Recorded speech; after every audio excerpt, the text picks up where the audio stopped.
Всем привет! Как быть, если нет сгущенки? Несмотря на то, что сгущенка распространена по всему миру, в Сербии ее не купишь в любом магазине, а если и найдешь, то цена будет кусаться.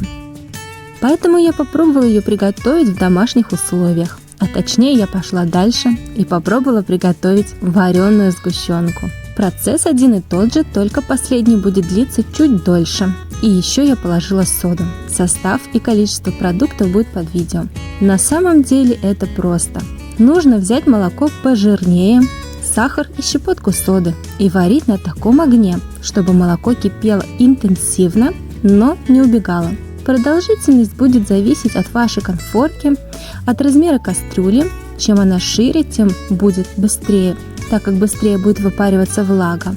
У меня варилось 1 час 20 минут. Выход продукта из 1 литра молока я взяла обычное 2,8% жирности. Составил 300 граммов.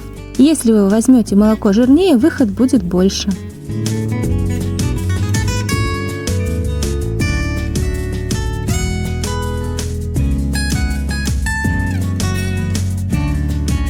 Какая же она вкусная, прекрасно подойдет и для муравейника, и для орешек, и для блинчиков.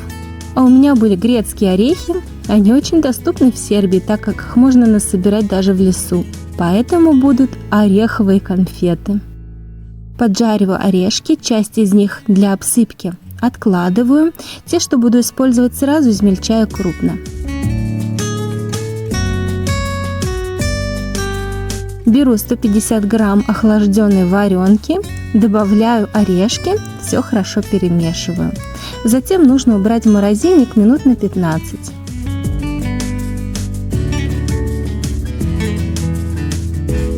Измельчаю отложенные орехи очень мелко. Я торопилась и начала делать практически сразу, поэтому смесь мягкая.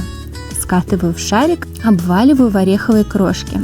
Когда все шарики готовы, убираю в холодильник. Я убираю на подольше. А если вы не пропустите пункт с морозилкой, то есть можно и сразу. Лакомство готово. Приятного чаепития!